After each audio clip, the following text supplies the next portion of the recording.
Au nom du Père et du Fils et du Saint-Esprit. Amen. Viens en nous, Esprit Saint, remplis nos cœurs de ta lumière. Dispose notre intelligence à écouter la parole de Dieu et à la mettre en pratique. Ô Seigneur, envoie ton Esprit et tout sera créé et tu renouvelleras la face de la terre. Bien-aimés dans le Christ, en ce 25 juillet, nous célébrons la fête de Saint Jacques et nous souhaitons bonne fête à tous ceux qui se prénomment Jacques et à toutes les paroisses qui ont comme saint patron l'apôtre Saint Jacques. Et l'évangile qui nous est proposé est extrait de Matthieu, chapitre 20, verset 28, verset 20 à 28. Et nous lisons. En ce temps-là, la mère de Jacques et de Jean, fils de Zébédée, s'approcha de Jésus avec ses fils Jacques et Jean. Et elle se prosterna pour lui faire une demande. Jésus lui dit, « Que veux-tu » Elle répondit, « Ordonne que mes deux fils que voici siègent l'un à ta droite et l'autre à ta gauche dans le royaume de Dieu. Et dans ton royaume. » Jésus répondit, vous ne savez pas ce que vous demandez. Pouvez-vous boire la coupe que je vais boire? Ils lui disent, nous le pouvons. Il leur dit, ma coupe, vous la boirez. Quant à siéger à ma droite et à ma gauche, ce n'est pas à moi de l'accorder. Et il y a ceux pour qui cela est préparé par mon Père. Les 10 autres qui avaient entendu s'indignèrent contre les deux frères. Jésus les appela et leur dit, vous le savez, les chefs des nations les commandent à maître, et les grands font sentir leur pouvoir parmi vous. Mais parmi vous, il ne devra pas en être ainsi. Celui qui veut devenir grand parmi vous sera votre serviteur. Et celui qui veut être parmi vous le premier sera votre esclave. Ainsi, le Fils de l'homme n'est pas venu pour être servi, mais pour servir et donner sa vie en rançon pour la multitude. Acclamons la parole de Dieu. Louange à toi, Seigneur Jésus.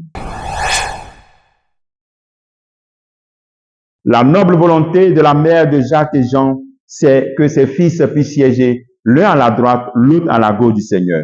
On peut le dire de manière plus simple, c'est d'être dans le royaume des cieux.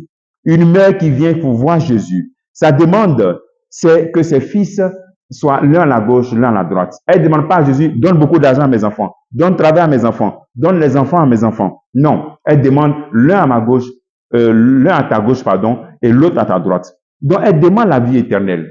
Et nous, que demandons-nous à Dieu pour nos enfants? Elle ne demande pas une réussite. Elle demande seulement la vie éternelle. Est-ce que nous demandons la même chose pour nos enfants? Est-ce que nous demandons la même chose pour nos enfants pour qu'ils aient cette vie éternelle? Est-ce que nous présentons nos enfants à Dieu dans la présentation, quand ils sont nés, dans le baptême? La manière de demander la vie éternelle pour nos enfants, c'est les faire baptiser et les faire suivre la catéchèse. Et quand ils font cette catéchèse, nous-mêmes aussi, nous faisons encore une autre catéchèse à la maison, en revenant sur le contenu de leur catéchèse. Parce qu'il ne s'agit pas de laisser seulement le catéchisme avec les enfants. Les meilleurs catéchistes des enfants, ce sont les parents. Ce sont les parents. Et donc aussi, demander cela au Seigneur, c'est maintenir contre vents et marées la prière en famille. La prière en famille, l'écoute la parole de Dieu en famille, partager la prière en famille. Nous, parents, aujourd'hui, qu'est-ce que nous demandons à Dieu pour nos enfants? Est-ce que nous demandons la vie éternelle? Et sur quels critères nous regardons les enfants? Souvent, on regarde nos enfants en fonction de celui qui donne beaucoup d'argent, surtout quand les enfants grandissent. Celui qui donne beaucoup d'argent, c'est lui qu'on considère. On ne considère pas celui qui craint Dieu, celui qui a une piété qui montre qu'il craint Dieu, qui veut mettre Dieu dans sa vie. Considérons nos enfants qui cherchent à craindre Dieu.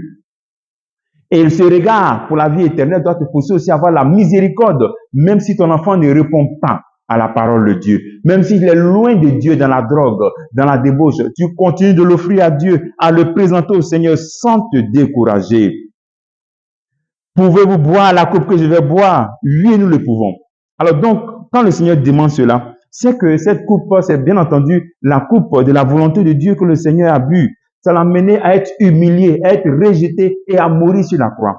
Donc, c'est en même temps dire aux parents qu'il ne s'agit pas seulement d'enseigner les enfants, de vouloir les bonnes choses pour eux, mais nous-mêmes, vous-même les enfants, les parents, il faut chercher la cohérence de vie. C'est à cause de cette cohérence de vie, cette fidélité à la parole de Dieu qu'il est mort. Donc, cette coupe, c'est accepter de souffrir à cause de la parole de Dieu. Et les enfants, et les parents. Mais les parents doivent faire cela en premier. Cette humilité, cette vérité, cette humilité, donc le Seigneur parle à la fin. Celui qui veut être le premier. Tu veux être le parent, tu veux être le premier, tu es le plus considéré à la maison. Oui, il faut servir tes enfants. Il faut être au milieu d'eux. C'est ce que le Seigneur nous dit, dans la miséricorde et dans la présence dans leur vie.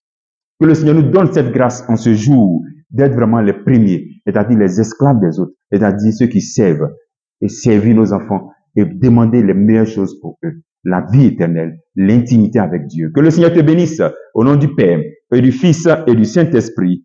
Amen.